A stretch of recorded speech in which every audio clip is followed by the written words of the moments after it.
তো আজ আমরা পড়বো epidemiology of communicable disease. Epidemiology মানে কি? এপিডেমিওলজি মানে কি? হ্যাঁ, এপিডেমিওলজি আমি একেবারে সুন্দর একটা ডেফিনেশন লিখেছিলাম। দেখো, তোমাদেরকে না সত্যি কথা বলতে গেলে এই চ্যাপ্টারটা পড়ার আগে না, এই চ্যাপ্টারটা যদি একবার পড়ে নাও না, মানে আগের চ্যাপ্টারটা খুবই ভালো হয়। হ্যাঁ, না না, এটা না। প্রিন্সিপাল অফ এপিডেমিওলজি কত নম্বর চ্যাপ্টার? 7 নম্বর। 7 নম্বর চ্যাপ্টারটা যদি তুমি পড়ে নাও না আগে, তাহলে না খুব উপকার হয়। তো 7 নম্বর চ্যাপ্টার আমি পড়াবো না, আমি রেকর্ডিং দিয়ে দিবো, ওটা তোমরা দেখে নিও ফ্রি টাইমে। তো দেখো, এপিডেমিওলজির ডেফিনেশন আমাদেরকে লিখেছিলাম, the study of occurrence, distribution, health related event, states and study লিখেছিলাম তো, হ্যাঁ, event, states and process in specific population, including study of the determinants influencing such process and application of this knowledge to control relevant। মানে মোট কথা epidemiology বলতে বোঝায় কোনো একটা রোগ কিভাবে সৃষ্টি হয়, কিভাবে ছড়ায়, রোগটা হলে কিরকম ক্লিনিক্যাল ম্যানিফেস্টেশন দেখা যাবে, মানে কি কি সাইন সিমটম দেখতে পাবে, সেই রোগ থেকে বাঁচার উপায় কি, সেই সমস্ত নলেজ গেইন করা এবং সেই নলেজ অ্যাপ্লাই করা। কিসের জন্য অ্যাপ্লাই করা? সেই রোগটা থেকে বাঁচার জন্য অ্যাপ্লাই করাকে বলা হয় এপিডেমিওলজি। তাহলে epidemiology of the communicable disease. Communicable disease মানে কি? কমিউনিকেবল ডিজিজ মানে কি? যে যে রোগটা, হ্যাঁ, এক কথায় যদি বাংলায় বলো, ছোঁয়াচে রোগ। যে রোগটা একজনের থেকে আরেকজনের মধ্যে ছড়াচ্ছে। কমিউনিটিতে যে রোগটা একজনের থেকে একজনে ছড়াচ্ছে। কমিউনিটি মানে কি? একটা জনগোষ্ঠী, কমিউনিটি, মানুষের জনগোষ্ঠী হচ্ছে কমিউনিটি। তাহলে এপিডেমিওলজি মানে এই যে নলেজ, একটা রোগের ব্যাপারে সমস্ত প্রকার নলেজ, সমস্ত বলে দিলাম, একবারে শেষ করে দিলাম, এবং সেই নলেজকে অ্যাপ্লাই করা যেন রোগের থেকে বাঁচার জন্য। তাহলে সেই নলেজ গ্যাদার করে বাঁচার জন্য অ্যাপ্লাই করা কার, কিসের নলেজ? কমিউনিকেবল ডিজিজ, ছোঁয়াচে রোগের। তো ছোঁয়াচে রোগগুলো আমরা পড়বো। এর পরের চ্যাপ্টারটা রয়েছে epidemiology of non communicable disease, মানে যে রোগগুলো ছোঁয়াচে না। ঠিক আছে? যেমন ছোঁয়াচে রোগ না, দুটো রোগের ইয়ে বলো, নাম বলো। ডিপথেরিয়া ছোঁয়াচে না? টিউবারকুলোসিস একদম দিব, একদম মাথার মধ্যে বাড়ি। কি বলেন আপনি, মানে ছোঁয়াচে রোগ? শোনো আগে, শোনো। বললাম যে পরের চ্যাপ্টারটা হচ্ছে epidemiology of non communicable disease, মানে যেগুলো রোগ ছড়ায় না। হ্যাঁ, ডায়াবেটিস, ডেঙ্গু ছড়ায় না? কি রে ভাই, ডেঙ্গু ছড়ায় না? টাইফয়েড ছড়ায়? একটা মারবো, টাইফয়েড বলে ছড়ায় না। হ্যাঁ, টাইফয়েড ছড়ায় না? এর পরের চ্যাপ্টারে পড়বে epidemiology of chronic non communicable disease and condition. এই দুটো চ্যাপ্টার পড়ে যা মজা পাবে না। হ্যাঁ, মনে হবে যে এখনই নার্স হয়ে গেছে, অনেক কিছু জেনে যাবে, অনেক। হুম। তো এই দুটো চ্যাপ্টারই এখন আমাদের টার্গেট। যতদিন না এই দুটো চ্যাপ্টার শেষ হচ্ছে, অনেকটা, এই দুটো চ্যাপ্টার শেষ হলে তো মানে অর্ধেক বই শেষ হবে। সব থেকে বেশি বড় চ্যাপ্টার এটা। আর আগের চ্যাপ্টারটা 7 চ্যাপ্টারটা আমি পড়াবো না, ওটা আমি রেকর্ডিং দিয়ে দেবো, ওর রেকর্ডিং দেখা শুরু করে দেবে ফাঁকা টাইমে।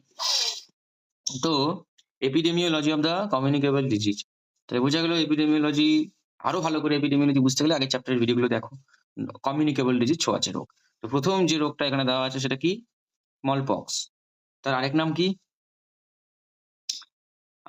স্মল পক্সের? হ্যাঁ, ভ্যারিওলা। বাংলা ভুলে যাও, বুঝা? গুটি বসন্ত, ছোঁয়াচে রোগ, এগুলো বাংলা কথাগুলো আস্তে আস্তে ভুলে যাও। বাংলা কোনো বইতে লেখা আছে কিছু? একটা লাইনও আছে? হুম। হ্যাঁ, সবসময় ইংরেজি টার্ম ইউজ করো, বাংলা ভুলে যাও। যে যতই ভালো বাংলা পারতে, কোনো লাভ হবে না এখানে। বরঞ্চ যারা ইংলিশ ভালো পারতো তাদের লাভ আছে। যেমন চন্দ্রিমা। চন্দ্রিমা কিন্তু অসাধারণ পড়ে এবং বুঝে। চন্দ্রিমাকে তো তোমরা চেনো না আবার। চেনো কি? হ্যাঁ স্যার, চিনতাম। চন্দ্রিমা খুব ভালো পড়ে। কি সুন্দর পড়ে। ও ইংলিশে ওর বিএসসি কেন, বিএ কমপ্লিট ছিল। ও খুব ভালো পড়ে। ও ইংলিশে খুবই ভালো। মানে ভালো বলতে খুবই ভালো। হুম। ওরা কেউ চন্দ্রিমার মতো পড়তে পারে না। চন্দ্রিমার মতো লাইনের মিনিং গুলো আরকি উদ্ধার করতে পারে না। চন্দ্রিমা খুব ভালো করে। তো স্মল পক্স, ভ্যারিওলা। স্মল পক্সের আরেক নাম কি? ভ্যারিওলা, যেটাকে বাংলায় বলে গুটি বসন্ত। ডেফিনেশন বলছে ভ্যারিওলা কি পড়বো? দেখো এখানে না প্রত্যেকটা যে আমরা কমিউনিকেবল ডিজিজ পড়বো, তার আন্ডারে কিছু হেডিং আছে যেগুলো খুব কমন হেডিং। স্মল পক্স তো ছোট, এখানে কিছুই নাই। স্মল পক্স এর ব্যাপারে বেশি ডিটেলস নাই। না থাকার কারণ হচ্ছে স্মল পক্স এখন আর পৃথিবীতেই দেখা যায় না। কোনো, আমাদের ইন্ডিয়াতে ছাড়ো, স্মল পক্সকে বলা হয় ইরাডিকেটেড ডিজিজ, মানে যেই রোগটা গোড়া থেকে একদম নির্মূল হয়ে গেছে। তো বাকি যে ডিজিজ গুলো পড়বে তার মধ্যে যে হেডিং গুলো পাবে সেগুলো খুব কমন। যেমন ১ম এ ডেফিনিশন, তারপরে এপিডেমিওলজিক্যাল ফ্যাক্টর, তারপরে ক্লিনিক্যাল ফিচার্স, তারপর হচ্ছে কমপ্লিকেশন, তারপর প্রিভেনশন। হুম?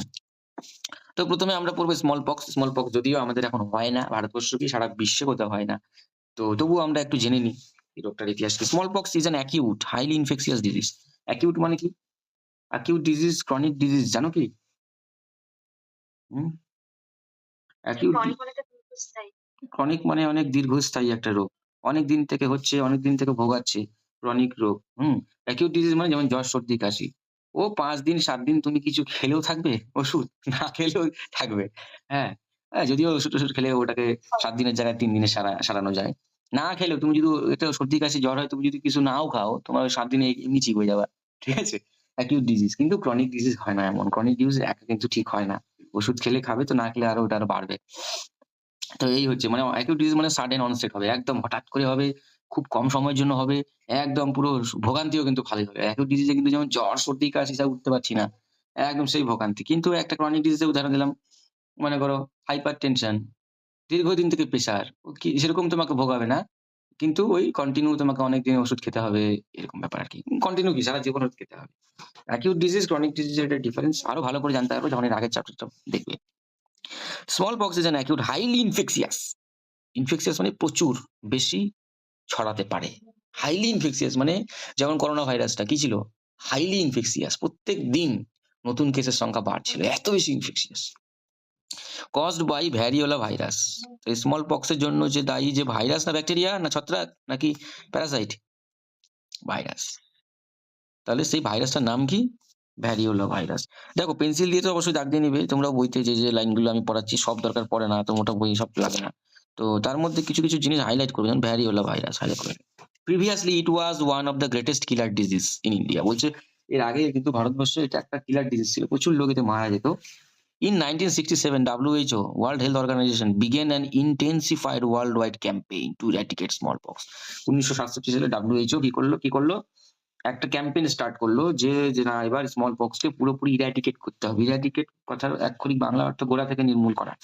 তারপর কি হলো based on the technique and surveillance and containment the last known case of smallpox in India occurred on 24th মে ১৯৭৫। অনেক সময় জিকের মধ্যে না এটা ঢুকে যায় যে ইন্ডিয়াতে লাস্ট কবে স্মল পক্স এর কেস দেখা গিয়েছিল? কবে? 24th মে 1975। তাহলে আজ থেকে কত বছর আগে লাস্ট এই রোগটা দেখা গিয়েছিল? হুম? ওদিকে ২৫ আর এদিকে ২৪। এ ভগবান! বিশ্ব স্যারের কাছে অঙ্ক কি করলে তোমরা? এই হিসাব করার জন্য বিশ্ব স্যারের অঙ্কও দরকার পড়ে না। ঠিক আছে? কি বলবো আর এদেরকে? ৪৯ বছর হয়ে গেল লাস্ট এই স্মল পক্স দেখা গেছে ভারতবর্ষে। India was declared small pox free on 5th July ১৯৭৫। তাহলে ইন্ডিয়া ওয়াজ ডিক্লেয়ার্ড। তাহলে ইন্ডিয়াকে ডিক্লেয়ার করা হলো যে ইন্ডিয়াতে আর কোন স্মল পক্স এর কেস নেই। সেটা কোন সালে? 5th July ১৯৭৫। The eradication of smallpox was confirmed in April 1977 by an international commission. কিন্তু ইন্ডিয়া তো নিজেকে বলে দিল যে হ্যাঁ, আমাদের ১৯৭৫ সালে 5th জুলাইতে বলে দিল যে না, আমাদের দেশে কোন রকম আর স্মল পক্স এর কেস নেই। কিন্তু ইন্টারন্যাশনাল কমিশনে সেটা কনফার্ম হলো। ইন্ডিয়া বললেই তো আর ইন্টারন্যাশনাল কমিশন যেটা মনে করো WHO ওরা তো বিশ্বাস করে নেবে। না, ওরাও একটু সার্চ করে দেখবে তখন। ওরা কবে ডিক্লেয়ার করলো? ১৯৭৭ সালে এপ্রিল মাসে। ঠিক আছে? The world health assembly confirm the global eradication of smallpox in May 1980। মানে সারা বিশ্বে যে আর কোন স্মল পক্স এর কেস নেই সেটা কোন সালে বলা হলো? ১৯৮০ সালের মে মাসে। হ্যাঁ। তো তোমরা না এই দুটো হাইলাইট করে রাখো যে ইন্ডিয়া কবে ডিক্লেয়ার করলো স্মল পক্স ফ্রি কবে? আর ওয়ার্ল্ড হেলথ অর্গানাইজেশন সারা বিশ্বকে কবে ডিক্লেয়ার করলো? এই দুটো লাইন হাইলাইট করো। হাইলাইটার দিয়ে। পেন্সিল আর হাইলাইটার ছাড়া আমার ক্লাসে জয়েন করবে না। আর বই ছাড়া। আর কিছু দরকার নেই। এখানে চিকেন পক্স। চিকেন পক্স কি? চিকেন পক্স তো তোমরা সবাই জানো। আশা করি চিকেন পক্স এর মার সবাই খেয়েছো। চিকেন পক্স এর মার কে খেয়েছো? হুম? স্যার খাওনি আমি তুমি? খেয়েছি। আমিও খেয়েছি। ২ সপ্তাহ হায়রে কষ্ট, শরীর ব্যথা, চুলকানি। সত্যি ভাবলেও এখনো ভয় লাগে যে দিনগুলোর কথা। চিকেন পক্স এর আরেক নাম কি? ভ্যারিসেলা, এটা ভ্যারিওলা, এটা ভ্যারিসেলা, দুটো মিলিয়ে দেবে না। চিকেন পক্স ব্র্যাকেটে varicella is an acute infectious disease. এটাও একটা অ্যাকিউট ডিজিজ, ইনফেকশিয়াস ডিজিজ। অবশ্যই পড়ছি তো ইনফেকশিয়াস ডিজিজই। কমিউনিকেবল, দেখো কমিউনিকেবল ডিজিজ আর ইনফেকশিয়াস ডিজিজ কিন্তু সেম জিনিস। হ্যাঁ? ইনফেকশনের মাধ্যমেই তো কমিউনিকেবল হচ্ছে, ছোঁয়াচেটা হচ্ছে। The disease is characterized by, তুমি কি করে বুঝবে যে চিকেন পক্স? ক্যারেক্টারাইজ কি? তার ক্যারেক্টারিস্টিক বৈশিষ্ট্য কি? আমি যে পূজা, আমি কিন্তু এখন দেখতে পাচ্ছি না কে জয়েন করেছে। এখন স্ক্রিন শেয়ার করেছি। এই যে পূজা কথা বললে আমি বুঝে যাচ্ছি। সুস্মিতা কথা বললে বুঝে যাবো। বাকিরা কথা বললেও বুঝে যাবো। কারণ প্রত্যেকের গলার আওয়াজ আমি চিনি। ওই যে সে তো মনে করো সূর্য একা ছেলে, ছেলে বললে সূর্য। কিন্তু বাকি প্রত্যেকটা মেয়ের আওয়াজ শুনে আমি বুঝে যাবো যে কে কথাটা বলল। হ্যাঁ? সিজা, সাধুখা, মৌমিতা, সাকিনা সবার গলার আওয়াজ আমি চিনি। তো ক্যারেক্টারাইজ, এটা ক্যারেক্টারিস্টিক ওদের একটা ভয়েস। তো সেরকম চিকেন পক্স এর ক্যারেক্টারকে কি করে ক্যারেক্টারাইজ করবে? যে ফিভার থাকবে, ম্যালাইস। ম্যালাইস মানে কি? তোমরা না একটা ডিকশনারি ডাউনলোড করে নেবে। ডিকশনারি ছাড়া কিন্তু হবে না। প্রত্যেকটা লাইন ইংলিশে। ম্যালাইস মানে গায়ে ব্যথা, ম্যাজ করা, গায়ে ম্যাজ করে না? অ্যাক্স মানে ব্যথা। An appearance of vesicular rash within 24 hour. হুম। তাহলে কি হবে? ভেসিকুলার র‍্যাশ বেরোবে। র‍্যাশ মানে কি? র‍্যাশ মানে কি? Chicken pox. স্কিনে কিছু উপরে যেটা হয় ওটাকে বলে? হ্যাঁ, রেডিশ হয়ে যায়। হ্যাঁ, তো র‍্যাশের অনেক টাইপ হয়। প্যাপিউলার, ম্যাকিউলার, ভেসিকিউলার, ঠিক আছে? বলো চিকেন পক্স এর র‍্যাশটা কেমন হয়? পূজা বলো। পূজা তো চিকেন পক্স এর মার খেয়েছে বললো। বলো। চিকেন পক্স এর র‍্যাশটা কেমন হয় বলো? এরকম হয়? হ্যাঁ স্যার, এরকমই বাবা। হ্যাঁ। এই যে হচ্ছে র‍্যাশ। চিকেন পক্স এর র‍্যাশ। হ্যাঁ? Appearance of the vesicular rash within 24 hours, মানে 24 ঘন্টার মধ্যে ভেসিকিউলার র‍্যাশ তৈরি হয়ে যাবে। চিকেন তারপর দোকানে এবার চলে আসে এপিডেমিওলজিক্যাল ফ্যাক্টর। এপিডেমিওলজিক্যাল ফ্যাক্টর কি আছে? ফার্স্ট হচ্ছে কজেটিভ এজেন্ট। কিসের জন্য হচ্ছে? The causative agent of the chickenpox is also called human herpes virus 3। তাহলে চিকেন পক্স এর জন্য দায়ী কে? ভাইরাসটার নাম কি? বলো। Human herpes virus 3। এবার চলে আসো সোর্স অফ দ্য ইনফেকশন। এগুলো সব এপিডেমিওলজিক্যাল ফ্যাক্টরের আন্ডারে পড়ে। প্রথমে পড়বে causative agent, source of the infection, period of the infectivity, age, mode of transmission and incubation period. Source of infection মানে যে এই যে ইনফেকশনটা ছড়ালো, এটা কোথা থেকে এলো? বলছে source or reservoir of infection is a case of chickenpox. এটা যার চিকেন পক্স হয়েছে তার থেকেই এসছে। এটা কোনো এমন রোগ না যে হাওয়া বাতাসে চায়না থেকে উড়ে এলো হয়ে গেল। রাস্তা দিয়ে হাঁটছিলাম, ড্রেন থেকে গন্ধ এসছে হয়ে গেল না। এটা একজনের হয়েছিল, তার থেকে হয়েছে। তাকে বলে, যার হয়েছে তাকে বলা হয় reservoir of the infection. Reserve করা, ও রিজার্ভ করে রেখেছে রোগটাকে। Case of the chickenpox, the virus is present in the nose and throat secretion and lesion of the skin. তাহলে এই যে ভাইরাসটা কোথায় অবস্থান করে? যার চিকেন পক্স হয়েছে, ভাইরাসটা কোথায় আছে? তার নাকে, তার গলায়, গলা থ্রোট সিক্রেশন। আচ্ছা, থ্রোট সিক্রেশন মানে কি? গলা থেকে যেটা সিক্রেট হয়। গলা থেকে কি সিক্রেশন হয়? কফ। হুম, কফ। কফ, নাকে থাকলে হাঁচি-টাচি, হাঁচি, কফ এসব যদি তোমার সামনে কেউ কাশি দিল, হাঁচি দিল, ব্যাস তোমার হওয়ার চান্স থাকবে। Lesson of the skin. Lesson মানে ওই চামড়ার মধ্যে যে ওই তোমার র‍্যাশ বেরিয়েছে সেখানেও ভাইরাসটা আছে। টাচ করলেও হবে। মিউকাস মেমব্রেন অ্যান্ড ব্লাডেও নাকি থাকে। হুম। তো এই হচ্ছে source of the infection. Period of infectivity. Period of infectivity মানে কি কেউ বলতে পারবে? চেষ্টা করো, না পারারই কথা, নতুন সাবজেক্ট, সবকিছু নতুন। এই পিরিয়ড, রোগটা কতদিন থাকতে পারে এরকম কিছু? রোগটা কতদিন থাকতে পারে না? আচ্ছা, আরো কেউ চেষ্টা করো। হুম, আমাদের মানে শরীরে এটার উপসর্গটা দেখা দিবে এরকম। হলো না। আর কেউ?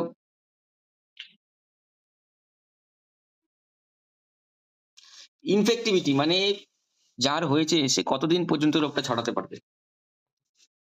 পিরিয়ড অফ ইনফেক্টিভিটি, মনে করো আমার চিকেন পক্স হলো, এবার আমি অফলাইন ক্লাস নিই, তোমাদের সবাইকে পড়াই অফলাইনে। তো এবার আমার যে রোগটা হলো, আমি কতদিন তোমাদের ছুটি দিব? হ্যাঁ? সেটা পুরোপুরি ডিপেন্ড করবে পিরিয়ড অফ দ্য ইনফেক্টিভিটির উপর। তাই না? একজন চিকেন পক্স হওয়া, তারপরে সে পুরোপুরি সুস্থ হওয়া, রিকভার করা, পুরো উইক হয়ে যায়। তো সেই হিসাব যদি ধরি, তাহলে তো আমাদের ২০-২৫ দিন ছুটি দেওয়া উচিত। ১৪ দিন ভুগবে। তো মোট কথা আমাকে এমন কয়েকটা দিন ছুটি দিতে হবে যে কয়েকটা দিন রোগটা ছড়ানোর চান্স থাকবে আমার থেকে তোমাদের, তাই না? তো যে সময়টাতে রোগটা ছড়ায়, period of the infectivity, the case is infectious for a period of an week commencing 1 to 2 days before the appearance of the rash. মানে এই যে অ্যাপে র‍্যাশটা যে শুরু হয়, তুমি ভেবো না যে র‍্যাশ তো স্যার আমার বুধবারে উঠছিল।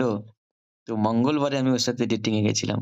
তো মঙ্গলবারে গেলেও তার সাথে তার হওয়ার চান্সেস থাকবে। কারণ তো 1 to 2 days before the appearance of the rash. Rash তৈরি হওয়ার আগে ১ থেকে ২ দিন ২ দিন আগের থেকে ছড়ানো শুরু করে দেয়। মানে রোগ তৈরি না হওয়ার আগে ও ছড়ানো শুরু করে দেয়। ভাবো কিরকম ডেঞ্জার জিনিস। হ্যাঁ? বুঝেছো? ওর হয়নি র‍্যাশ, তাতে ও ছড়িয়ে দিয়ে চলে গেছে। যেটা আমার সাথে হয়েছিল। আমার যে হয়েছিল এই কারণেই হয়েছিল। আমি যার সাথে কাজ করতাম তার কিন্তু র‍্যাশ তৈরি হয়নি। ও ছড়িয়ে দিয়ে পরের দিন র‍্যাশ হয়েছে, তারপরে ও চলেও গেছে। আমি মানে আগের দিন দেখলাম ওর কিছুই হয়নি। হালকা জ্বর সর্দি বলছিল। পরের দিন ও পরের দিন আমি যাইনি কাজে। পরের দিন নাকি ওর র‍্যাশ বেরিয়েছিল। ডাক্তার বলেছে বাড়ি যাও। তারপরের দিন থেকে আবার গেছি কাজে। তাহলে ওর সাথে আমার ওই র‍্যাশ বেরোবার আগের দিনই দেখা হয়েছিল। কার সাথে কাজ করেছিলাম। তারপরে দেখি আমার শুরু হয়ে গেছে। হ্যাঁ? না কিছুদিন পরে শুরু হয়েছে। যদিও এত তাড়াতাড়ি হয় না। ইনফেকশনটা ঢুকলেও তারপরে সিম্পটম তৈরি করে। তো বোঝো এবার। হ্যাঁ, তাহলে পিরিয়ড অফ ইনফেক্টিভিটি কি বলছে? Commencing 1 to 2 days before the appearance of the rash and 4 to 5 days thereafter. তারপরেও ৪-৫ দিন র‍্যাশ-ট্যাশ সবকিছু বেরিয়ে গেল। তারপরেও ৪-৫ দিন ধরে কিন্তু ইনফেকশনটা ছড়াতে পারে। বোঝা গেল না গেল না? এবার মনে হচ্ছে যে নার্সিং পড়ছি। যদিও তোমাদের ওয়ার্ডে-টোয়ার্ডে নিয়ে যায়?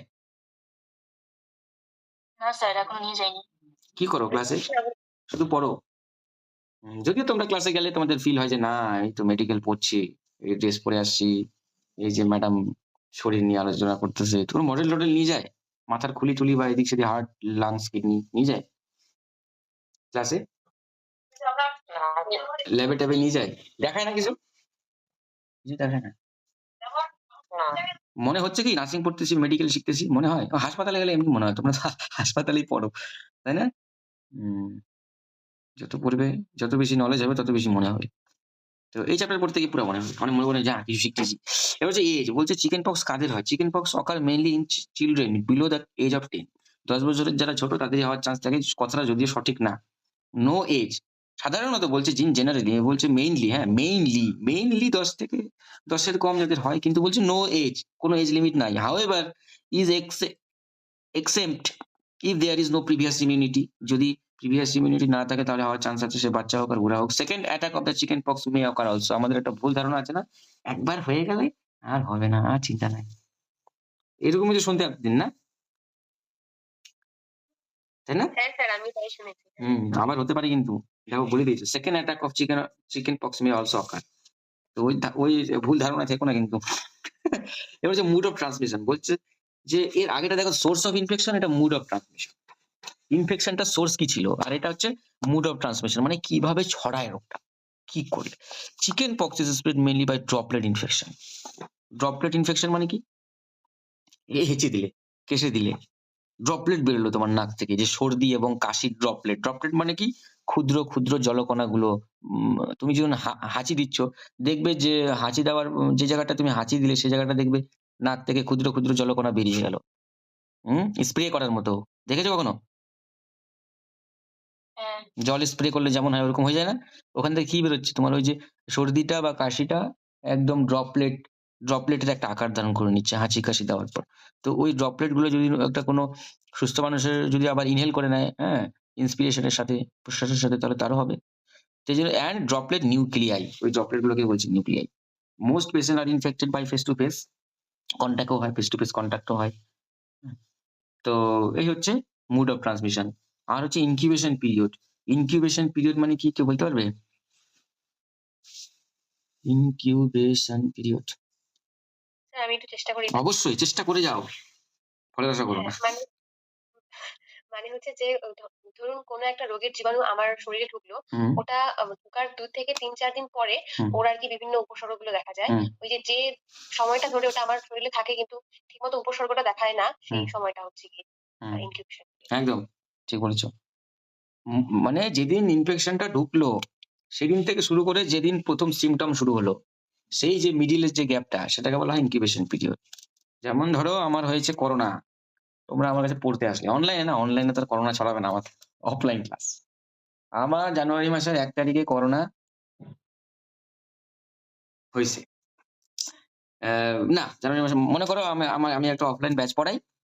তো আমার কাছে স্টুডেন্টরা আসে, একজনের করোনা হয়েছে, ও করোনা হয়েছে তাও পড়তে চলে আসছে ১ তারিখে জানুয়ারি মাসের। এবার ওকে যখনই শুনলাম, যখনই দেখছি হাঁচি-টাচি দিচ্ছে, "এই ভাগ এখান থেকে, তুই যা থাক, অন্যদিন আসিস, তুই যা সুস্থভাবে যা।" ওকে পাঠিয়ে দিলাম আমরা। আমরা সবাই বাকিরা আছি। তো এবার ও হাঁচি-টাচি দিয়ে চলে গেছে রুমের মধ্যে। এবার সবার আমাদের শরীরে ঢুকে গেছে করোনা ভাইরাস। ড্রপলেট। সবার তো সিম্পটম দেখা যাবে না। এবার তোমাদের ইমিউনিটি মনে করো অনেক ভালো, আমার ইমিউনিটি ভালো না। ঠিক আছে? তো এবার মনে করো আমি তোমরা পড়তে আসছো। তারপর থেকে রেগুলারই আসছো ২ তারিখ, ৩ তারিখ, ৪ তারিখ। দেখা যাচ্ছে যে আমার ৭ তারিখে হালকা, হালকা জ্বর। তোমরা পড়তে এসছো। আমি বলছি, জ্বর আসছে আমার। আমি হাঁচি দিচ্ছি।" তখন তোমাদের বললাম, "পড়াবো না আজকে। যাও, আমার মনে হয় করোনা হয়ে গেছে। তোমাদের ছুটি। ফার্দার কবে পড়াবো জানিয়ে দেবো গ্রুপে।" তাহলে এই যে ১ তারিখে ইনফেকশন দিয়ে চলে গেল, হ্যাঁ? রিয়া সাধু খাঁ ইনফেকশন দিয়ে চলে গেল। রিয়া আছো কিনা? আছি। হ্যাঁ। তো রিয়াই এসেছিল করোনাটা নিয়ে। ও হাঁচি-টাচি দিয়ে চলে গেল এবং ৭ তারিখে আমার মধ্যে ১ম সিম্পটম দেখা গেল করোনার। হাঁচি দিচ্ছি, শরীরটা মেলাইচ, ম্যাজম্যাজে করছে, কাশছি। তাহলে করোনা, তাহলে আমি কি বলতে পারি এই করোনা রোগটার আমার মধ্যে যে হলো, তাহলে এর ইয়ে কি? ইনকিউবেশন পিরিয়ড কত? ৭ দিন। যেদিন ইনফেকশন ঢুকবে আর যেদিন ফার্স্ট সিম্পটম দেখা যাবে, সে মাঝখানের যে গ্যাপটা সেটাকে বলা হয় ইনকিউবেশন পিরিয়ড। তাহলে চিকেন পক্স এর ইনকিউবেশন পিরিয়ড কত? ১৪ থেকে ১৬ দিন। তো বোঝো, এবার ভুলেও যাবে তুমি যে কার কাছ থেকে ১৪ দিন আগে কে যে ইনফেকশনটা দিল। তোমরা তো আরোই বুঝতে পারবে না। আরেকটা কথা তোমাদের বলে দিই, যখনই মনে পড়ে যায় আমি বলে দিই। তোমরা কিন্তু হাসপাতালে যাচ্ছ, হ্যাঁ? খুব সাবধানে, একদম ভরা পেটে যাবে।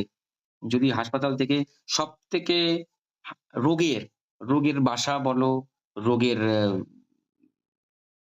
ইয়ে বলো, রোগ যেখান থেকে সৃষ্টি হয় সবথেকে বেশি, বা রোগের বাসা, বা রোগের আঁতুড়ঘর, বা রোগের রিজার্ভায়ার, এই যে ওয়ার্ডটা, হুম? এইটা কিন্তু সবথেকে বড় সোর্স হচ্ছে কিন্তু হাসপাতাল। হাসপাতালে যারা যায় তাদেরকে খুব সাবধান থাকতে হয়। ১ম সাবধান কিভাবে থাকবে? ১ম সাবধান, পেট ভরে খেয়ে যাবে। হাসপাতালে যখনই যাবে খালি পেটে যাবে না। কেন স্যার? খালি পেটে থাকা মানে কি? তোমার কোষ, বডির যে কোষগুলো, তারা খালি পেটে থাকলে দুর্বল, দুর্বল মনে হয় মানে কি? কোষে খাওয়া যাচ্ছে না। তো বডি যা পাবে তাই নেওয়ার চেষ্টা করে। তো এবার তুমি হাসপাতালে যাচ্ছ, বিভিন্ন তো এই তোমার এদিক ওদিক থেকে বিভিন্ন গ্যাস, ঠিক আছে? বিভিন্ন বাতাস, হাসপাতালের বাতাসটাও তোমার দূষিত। সেই বাতাসের মধ্যে কত জীবাণু। তো যে তুমি শ্বাস-প্রশ্বাস যে নিচ্ছ না, সেই জিনিসটা না খুব তাড়াতাড়ি রিঅ্যাকশন হবে বডিতে খালি খালি পেটে থাকলে। কারণ প্রত্যেকটা সেল হচ্ছে খাবার চাচ্ছে। তো তুমি শুধু প্রশ্বাসই নিয়ে যাচ্ছ, খাবার-টাবার কিছু খেয়ে যাওনি। তো খুব তাড়াতাড়ি সেই জিনিসটার রিঅ্যাকশন হবে। ১ নম্বর, ২ নম্বর, খালি পেটে থাকলে তোমার ইমিউনিটিও কমতে, প্রত্যেকদিন তুমি খালি পেটে থাকো। খাওয়া-দাওয়া করো না। ইমিউনিটি লো। অলরেডি তোমার এত ইমিউনিটি লো থাকলে ইনফেকশিয়াস ডিজিজ গুলো খুব তাড়াতাড়ি তোমাকে ধরবে। তো খাবার-দাবার একদম পেট পুরে খাবে, তারপরে যাবে। গ্যাসের রিঅ্যাকশনটা অত বেশি কুইক হবে না ভরা পেটে থাকলে। ঠিক আছে? তারপরে হচ্ছে প্রত্যেকটা যে নার্সিং প্রসিডিওর তোমরা করবে, সে ব্লাড টানা হোক বা কোনো একটা পেশেন্টের কেয়ার করা হোক। তুমি জানো না, তোমাকে একটা বলা হলো যে নার্সিং, তোমাদের ফান্ডামেন্টাল নার্সিং এর যে প্রসেসিং গুলো, অনেক কিছুই তোমাদের করতে দেওয়া হবে। এইটা করো, ওটা করো। প্রত্যেকটা পেশেন্টকে যখন তুমি ডিল করবে, সে পেশেন্ট যাই হোক না কেন, বাচ্চা থেকে বয়স্ক, তুমি তো জানো না সে কি রোগ নিয়ে এসছে বা কি রোগ আছে না আছে। একদম মাস্ক, গ্লোভস, ক্যাপ, হুম? প্রত্যেকটা জিনিস লাগিয়ে যাবে। অত বেশি ইয়ে করবে না কিন্তু। এম বাহুবলী হওয়ার চেষ্টা করবে না। মাস্ক লাগে নাকি দিয়ে, গ্লাভস লাগে নাকি দিয়ে, এমনি ব্লাড টানবো। বাহুবলী অন্য জায়গায় হবে, এই জায়গায় হবে না। তো ইনকিউবেশন পিরিয়ড হচ্ছে, এই হচ্ছে ক্লিনিক্যাল ফিচার্স। ক্লিনিক্যাল ফিচার্স মানে যে এই যে রোগটা তুমি কি করে বুঝবে চিকেন পক্স হয়েছে, ওর ফিচার্সটা কি? বললে না একটা মোবাইল কিনছি, ওর ফিচার্সটা কি রে? ফিচার্সটা হচ্ছে ৬ জিবি RAM, ইন্টারনাল হচ্ছে ১২৮ জিবি ফিচার্স। তো এই রোগের ফিচার্স কি? দেখো, এই রোগের ফিচার্স এর মধ্যে ৩ টা স্টেজে ভাগ করা হয়েছে। একটা প্রি ইরাপটিভ স্টেজ, একটা হচ্ছে ইরাপটিভ স্টেজ, আরেকটা হচ্ছে, না, দুটো স্টেজে ভাগ করা হয়েছে। একটা প্রি ইরাপটিভ স্টেজ, আরেকটা হচ্ছে ইরাপটিভ স্টেজ। ইরাপটিভ বলতে, ইরাপটিভ কথাটা এসেছে ইরাপশন থেকে। আচ্ছা, কথা কি শোনা যাচ্ছে? অনেকক্ষণ ধরে সবাই চুপ তো, বোঝা যাচ্ছে না। হ্যালো? হ্যাঁ, তাহলে প্রি ইরাপটিভ স্টেজ। ইরাপটিভ মানে ইরাপশন। ইরাপশন বলতে কি? র‍্যাশ। র‍্যাশ তৈরি হওয়ার আগের একটা স্টেজ, র‍্যাশ তৈরি হওয়ার পরের স্টেজ। তো চলো দেখি।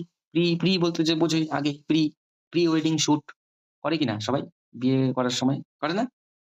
মনে পড়ে? ও করেছিল, ফেসবুকে দিয়েছিল। প্রি ওয়েডিং, ওরকম প্রি ইরাপটিভ স্টেজ। এই জিনিসগুলো আবার ছিল না। প্রি ওয়েডিং শুট কিন্তু এই রিসেন্ট ৩-৪ বছর থেকে খুব ভাইরাল হচ্ছে। আগে এগুলো ছিল না। কোনদিনও দেখিনি। অনসেট ইজ সাডেন, বলছে যে এই যে প্রি ইরাপটিভ স্টেজটা খুব হঠাৎ করে শুরু হয়ে যাবে। উইথ কিভাবে? মাইল্ড অর মডারেট ফিভার, জ্বর, পেইন ইন দ্য ব্যাক, কোমর ব্যথা, শিভারিং অ্যান্ড ম্যালাইস, শিভারিং মানে কাঁপুনি, ম্যালাইস গা ম্যাজমেজ করা। This stage is very brief, lasting about 24 hour. তাহলে প্রি ইরাপটিভ স্টেজটা কতক্ষণ ধরে লাস্ট করে, মানে কতক্ষণ ধরে থাকে? 24 আওয়ার্স থাকে। এবার চলে আসো ইরাপটিভ স্টেজ। 24 আওয়ার পর থেকে ইরাপশন শুরু হবে। ইরাপশন বলতে র্যাশ। বলছে in children the rash is often the first sign. বলছে চিলড্রেনদের ক্ষেত্রে আবার কিন্তু কোনো রকম প্রি ইরাপটিভ স্টেজ নাই, ওদের একদম ডাইরেক্ট কি হয়? র্যাশ হয়। তো চিলড্রেনদের ক্ষেত্রে তুমি খুব তাড়াতাড়ি বুঝে যাবে যে চিকেন পক্স হয়েছে। বড়দের ক্ষেত্রে আগে জ্বরে ভুগবে 24 ঘন্টা, শরীর ব্যথা, এই ব্যথা সেই ব্যথা। It come on the day the fever start. বলছে যেদিন জ্বর শুরু হবে ওদিনই র্যাশ শুরু হবে। কার ক্ষেত্রে বলো? চিলড্রেন। এটা কিন্তু মজার বিষয়, আলাদা হয়ে গেল একটু জিনিসটা। এটাকে হাইলাইট করো, যেটাই দেখবে একদম আনকমন সব সঙ্গে সঙ্গে হাইলাইট। হ্যাঁ, তারপর বলছে the distinctive feature of the rash. বলছে যে র্যাশটা যে হবে, র্যাশের তো অনেক রোগেই র্যাশ দেখা যায়। আরো কয়েকটা রোগের নাম বলো র্যাশ দেখা যায়। টাইফয়েডেও র্যাশ দেখা যায়, মিজিলসেও র্যাশ দেখা যায়, তাই না? দেখা যায় কি না? মিজিলসেও দেখা যায়, জার্মান মিজিলসেও দেখা যায়, অনেক রোগে হয় র্যাশ দেখা যায়। অ্যালার্জিতেও র্যাশ দেখা যায়। স্যার অ্যালার্জি হয়েছে, বেগুন খেয়ে নিয়েছিলাম, তারপর চুলকায় লাল লাল হয়ে গেছে, ওটাও তো একটা র্যাশ। তো স্যার এই যে চিকেন পক্সের র্যাশটা কেমন হবে? বলছে the distinctive feature of the rash. র্যাশটার একদম আইডেন্টিক্যাল ফিচার্স কি হবে? তুমি কি দেখে একদম কি করে বুঝবে যে এটা চিকেন পক্সেরই র্যাশ?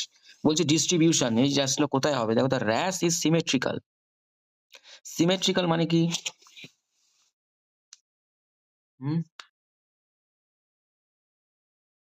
তোমাদের মনে পড়ে যে ক্লাস 9 এর ফার্স্ট চ্যাপ্টারে যখন আমি ইয়েগুলো পড়াচ্ছিলাম, ওই যে পর্বগুলো পড়াচ্ছিলাম, নিডারিয়া কি পরিফেরা, এটার মধ্যে ডি অডিও ভাবে প্রতিসম একটা কথা লেখা ছিল। হ্যাঁ স্যার ছিল। কোনটার মধ্যে ছিল আমি ভুলে গেছি। ডি অডিও ভাবে প্রতিসম যে কথাটা আছে ওই বাংলা, ওইটাকেই ইংরেজিতে বলে সিমেট্রিক্যাল। মানে বডিটাকে যদি মাঝখান থেকে ভাগ করি, এই পাশেও যেমন দেখতো এই পাশেও সেম দেখতো। আমাদের হিউম্যান বডিকে যদি মাঝখান থেকে ভাগ করে দেওয়া হয় একদম মাথা থেকে পা পর্যন্ত, দুই পাশে কি সমান পাবে না সমান পাবে না? পাবে। হ্যাঁ স্যার বলতো ওটাকে বাইল্যাটারাল সিমেট্রি এরকম কিছু একটা বলতো না? মনে করো আমাদের হিউম্যান বডিকেই যদি মাঝখান থেকে ভাগ করা হয় তাহলে দুই পাশে সমান পাবে, এটাকে বলে সিমেট্রিক্যাল। তো এই র্যাশটা যে শরীরে হয় না, সিমেট্রিক্যাল। মজার বিষয়, মানে দুই পাশে যেখানে হবে বডির দুপাশে সেম হবে। এটা ছবি না দেখলে বুঝতে পারবে না। এখানে একটা র্যাশ দেখতে পাচ্ছ? হুম, hello mic testing, hello check, দেখতে পাচ্ছ? দেখো এই পাশে যেমন র্যাশ হয়েছে এই পাশেও তেমন হয়েছে না? যদি এই পাশটা সুস্থ থাকতো, কিছু হতো না, তাহলে তুমি বলতে পারতো না যে সিমেট্রিক্যাল র্যাশ। বলছে বডির দুপাশে সেম হবে। আর এবার এটা তো অন্য রোগের, এটা তো চিকেন পক্সের না। এটা দেখো একটা চিকেন পক্সের সিমেট্রিক্যাল র্যাশ। বডিকে মাঝখান থেকে ভাগ করো, দেখবে এই পাশেও যেমন র্যাশ, যে জায়গাগুলো কম বেশি সেই এই পাশেও আছে। তো এটাকে বলে symmetrical rash. It first appear on the trunk. এটা একটা খুব জরুরি। তুমি যেমন নার্সিং পড়ছো, তুমি ফার্স্ট ইয়ারে কি সেকেন্ড ইয়ারে কি থার্ড ইয়ারে, কারো কোনো যায় আসে না, সবাই জানে পূজা নার্সিং পড়ছে। পাশের বাড়ির ভাইয়ের মনে করে এরকম একটা র্যাশ উঠেছে, তোমাকে ডাকলো, এই পূজাকে ডাক, ও নার্সিং পড়ছে, ডাক ডাক ডাক ডাক। পাশের বাড়ির কাকিমা বলছে, মা দেখ না তোর ভাইয়ের এরকম এরকম বুকের মধ্যে এরকম দেখ না একটা ফুসকুড়ির মতো উঠছে। এবার পূজা মনে করো পড়ে নাই, জানে না। পূজা ফার্স্ট ইয়ারে, পূজা তো এটাও বলতে হবে না, দেখেন কাকিমা আমার তো আর বেশি দিন হয় নাই, 1 মাস হয় নাই, আমি তো গেছি নার্সিং এ পড়বো তারপর শিখবো। এগুলো বললে তোমার উপর এমন ভাবে তাকাবে তুমি কিচ্ছু জানো না, তুমি একটা অকর্মহার ঢেকা। ঠিক আছে, এইভাবে তাকাবে। তো এগুলো বলা যাবে না, তোমাকে ম্যানেজ করতে হবে। হ্যাঁ, তুমি যদি জানো তাহলে কাকিমা, আচ্ছা আজকে দেখা যাচ্ছে না, ট্রাঙ্ক মানে বুক, হ্যাঁ বুকে দেখা এলো। আচ্ছা কাকিমা কালকে কি জ্বর ছিল? হ্যাঁ কালকের থেকে তো বলছে জ্বর ছিল, ম্যালাইজ, শরীর ব্যথা, এই সেই, খায় না। আচ্ছা আজকে তো প্রথম দেখলা এটা, আচ্ছা বুকেই আছে প্রথম, হ্যাঁ কাকিমা ওর চিকেন পক্স হয়েছে, নিরামিষ খাও। শীতলা মা দয়া করছে, এরকম বলবা? হুম, না স্যার এটা বলবো না। তাহলে এগুলো কিন্তু হয় না। যে সাধারণত ইন জেনারেলি মানুষ যে ভুল করে চিকেন পক্স হলে নিরামিষ খাওয়ায়। নিরামিষ যারা খায় তারা বেশি ভোগে। উল্টো আরো প্রোটিন ভালো মন্দ খেতে হয়। যেন ইমিউনিটি পাওয়ারটা বাড়ে, যেন রোগটা যে ভাইরাসটার বিরুদ্ধে শরীর যেন লড়তে পারে। কিন্তু না, এ মায়া দয়া করছে। খাওয়া নিরামিষ। হুম। আমার না ছোটবেলায় একটা প্রশ্ন খুব মাথায় ঘুরতো। হুম। এইভাবে চিন্তা করতাম। আচ্ছা মায়ে যদি দয়া করে, শীতলা মায়ে যদি দয়া করে, তো দয়াটা কেন করলো? কি আমার উপরে কেন দয়া করলো? কিসের জন্য? কি দেখে দয়া করলো? হ্যাঁ, আর দয়াটা এভাবেই কেন করে? রোগ দিয়ে। এটা ফার্স্ট কোয়েশ্চেন ছিল। সেকেন্ড কোয়েশ্চেন শীতলা মা তো হিন্দু ঠাকুর, হিন্দুদের দেবতা। তো হিন্দুদেরই তাহলে এই রোগটা হওয়া দরকার। মুসলিমদের কেন হয়? ওরা তো আল্লাহকে মানে, তো ওদেরকে কেন দয়া করতে যায়? ব্যাস, উত্তর তো দিতে পারত না। তোমরা এভাবে ভাবতে কি? তোমরা তো ব্রিলিয়ান্ট স্টুডেন্ট ছিলে তো। তোমরা না এসব স্যার, আমি নিরামিষ খাওয়াটা ভাবতাম। ও নিরামিষ কেন খেতে হবে? ও তো নিরামিষ খাওয়ার কোনো কারণ, নিরামিষ খাওয়া ওটাই মায়া দয়া করছে। এখন খাওয়াও নিরামিষ, টপিক লজিক ওটাই। ওরা ওইটাই লজিক দেখায়। নিরামিষ খাওয়ার কারণ মায়া দয়া করছে। এবার তো সব মা ঢুকে গেছে শরীরে, শীতলা মা। এবার শীতলা মা ঢুকে গেছে শরীরে, তুই কি এখন ইয়ে খাবি? মাছ মাংস খাবি? নিরামিষ খা। অনেকে দেখবে ওই ধূপবাতি, মোমবাতি, প্রদীপও দেখায় আবার। এটা হচ্ছে কুসংস্কার। এই কুসংস্কারের মধ্যে পড়া যাবে না। আশেপাশে যদি হয় এগুলো বোঝাবে, এগুলো না। ঠিক আছে? এবার তুমি জানো না, তুমি কোনোদিন পড়োনি চিকেন পক্স, নামই শুনেছো, পড়োনি, জানো না। তখন তুমি বলবে, "ও কাকিমা এটা তো মনে করেন একটা ইয়ের মতো পিম্পলস এর মতো হয়েছে। তো কিছু হবে না।" ব্যাস পরের দিন সারা শরীরে যখন হয়ে যাবে ব্যাস। তো বলবে এই কিছুই জানে না, নার্সিং পড়ে। তোমার নার্সিং কলেজে যদি একদিনও হয় না সেটাও কিন্তু কোনো যায় আসে না। ওরা রাখবে। এবং তুমি যদি তোমার ওটা বুঝতেও যাবে না যে তুমি কয়দিন গেছো, কি পড়ছো, কি জানো না। তো বদনাম করে দেবে, "ওই কিচ্ছু জানে না।" হ্যাঁ, বলবে টাকা খাওয়ায় চান্স পাইছে মনে হয়। এইজন্য কিন্তু তোমাকে নলেজ নিতেই হবে। নলেজ না থাকলে মুশকিল। যেই কোর্সই করো ভালো করে নলেজ নিয়ে। নার্সিং এ অনেক কিছু শেখার আছে, অনেক। মেডিকেল সায়েন্স তো সমুদ্র। ওইটাই যাবে না, ওটা ভাববে না। এটা তো আমার সিলেবাসের বাইরে স্যার। ওটা তো স্যার পরীক্ষায় আসে না স্যার। এগুলো না ভুলে যাও। সমুদ্র। যত পারবে শিখে নাও। যেখানে পারবে শিখে নাও। আমি তো ওই যে তোমাদের আগের ব্যাচের ওই যে স্টুডেন্ট ওদেরকে আমি ইসিজি শেখাচ্ছি।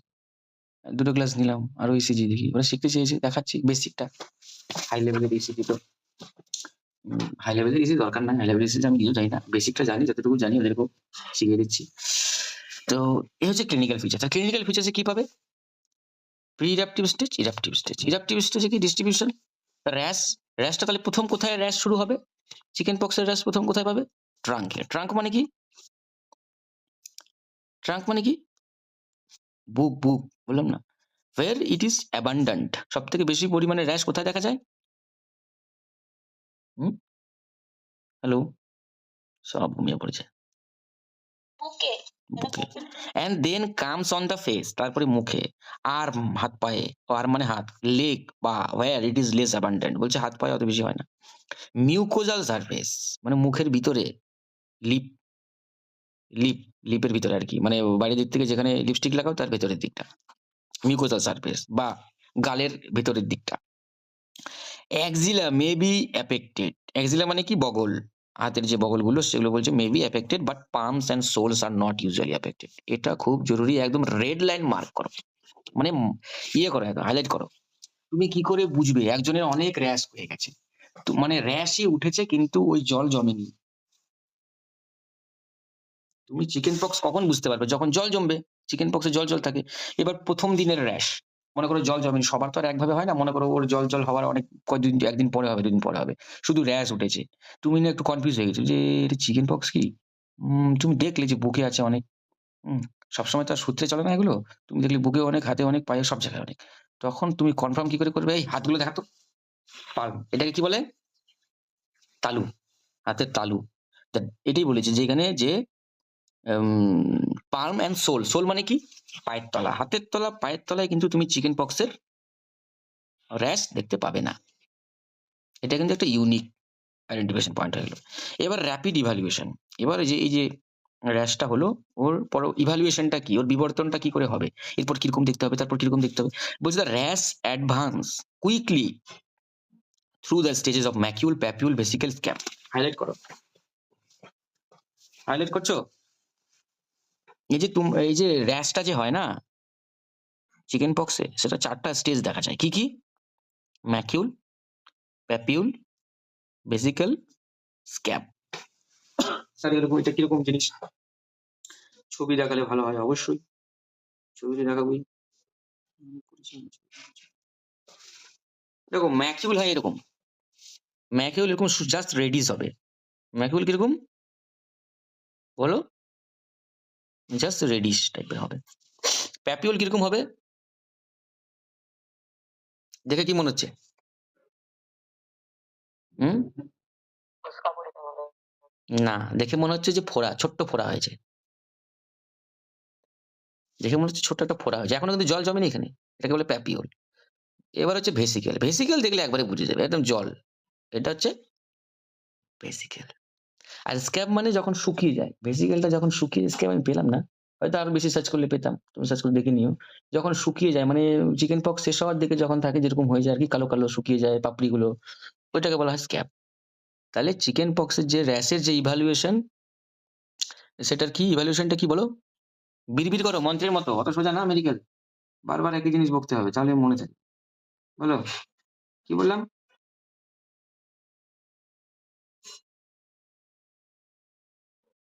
কি বললাম? 4টা স্টেজ কি বলো? Macule, papule, vesicle and scab. Scab.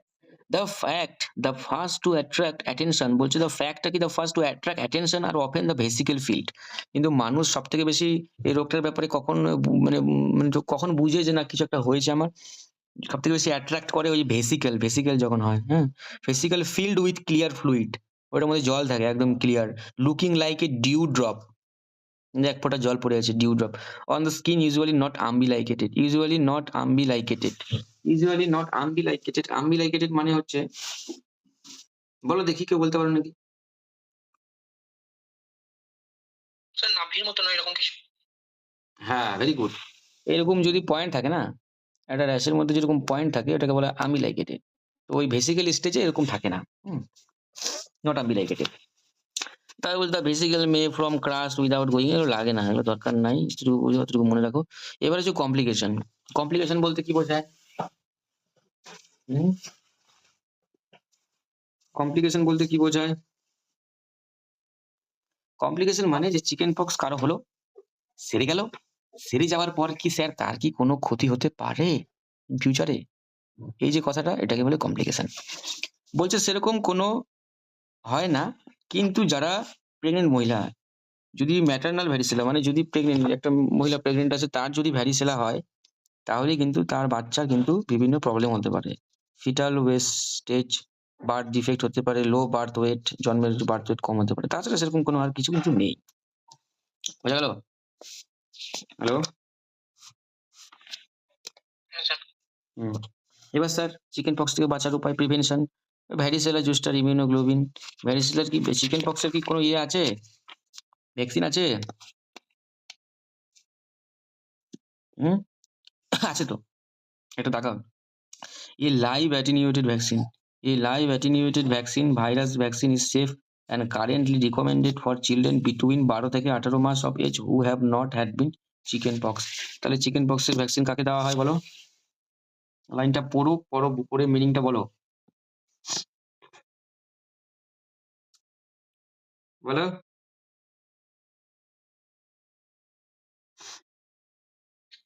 12 থেকে 18 মাসের বাচ্চাদের যাদের এখনো অব্দি চিকেন পক্স হয়নি। Very good. Live attenuated varicella, live মানে লাইভ ভ্যাকসিন। হ্যাঁ, ভ্যাকসিনের চ্যাপ্টারে, এর আগের চ্যাপ্টারে আছে ভ্যাকসিন অনেক রকমেরই হয়।